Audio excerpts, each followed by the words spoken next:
Alors, vous aviez une deuxième dictée de nombres à faire pour aujourd'hui, et là, la consigne, c'était donc d'écrire le nombre en chiffres et d'entourer celui des dizaines. Donc, au niveau de la correction de l'exercice, je ne vais pas avoir grand-chose à vous dire, si ce n'est de bien vérifier que vous aviez évidemment écrit le bon nombre et que vous aviez bien entouré celui de la dizaine. En toute fin de vidéo, on va surtout faire un rappel sur décomposition, centaines, dizaines, unités et les équivalences euh, des unes avec les autres. Alors, donc je vous ai remis en haut la consigne. Écrit le nombre en chiffres et entoure celui des dizaines. Le premier c'était 25, donc 25 ça s'écrit comme ça, 2 et 5.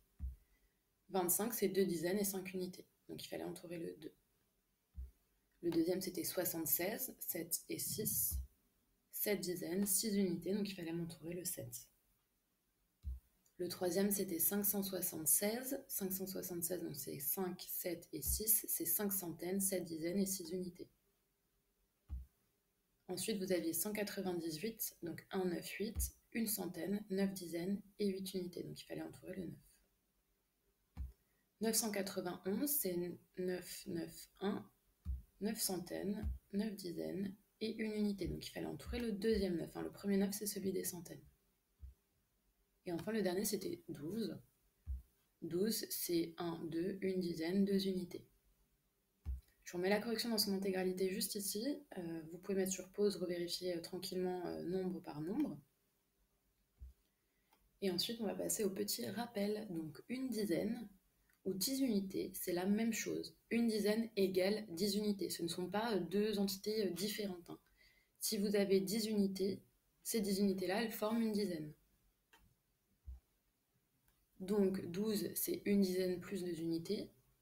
Mais c'est aussi 12 unités. C'est la même chose. Une dizaine et 2 unités, c'est la même chose que 12 unités. Une centaine, c'est 10 dizaines, c'est 100 unités. On l'entend dans centaines. Donc une centaine, 10 dizaines, 100 unités, c'est pareil, c'est la même chose.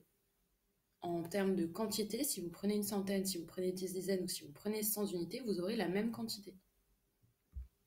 Donc 112 par exemple, c'est une centaine, une dizaine plus 2 unités. C'est aussi une centaine et 12 unités, puisque une dizaine et 2 unités, on a vu juste avant que c'était la même chose que 12 unités. C'est aussi 112 unités.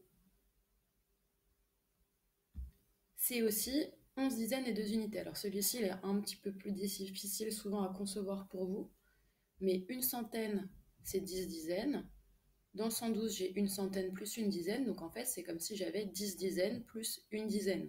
Et 10 plus 1, vous savez que ça fait 11. Et ensuite, il me reste mes deux unités toutes seules. Donc, essayez à la maison, si vous pouvez, de travailler ce genre d'équivalence pour essayez de les automatiser dans votre cerveau. Essayez de ne pas penser seulement en termes centaines, dizaines, unités. Rappelez-vous bien que les dizaines plus les unités, c'est aussi équivalent à un certain nombre d'unités. Merci à tous.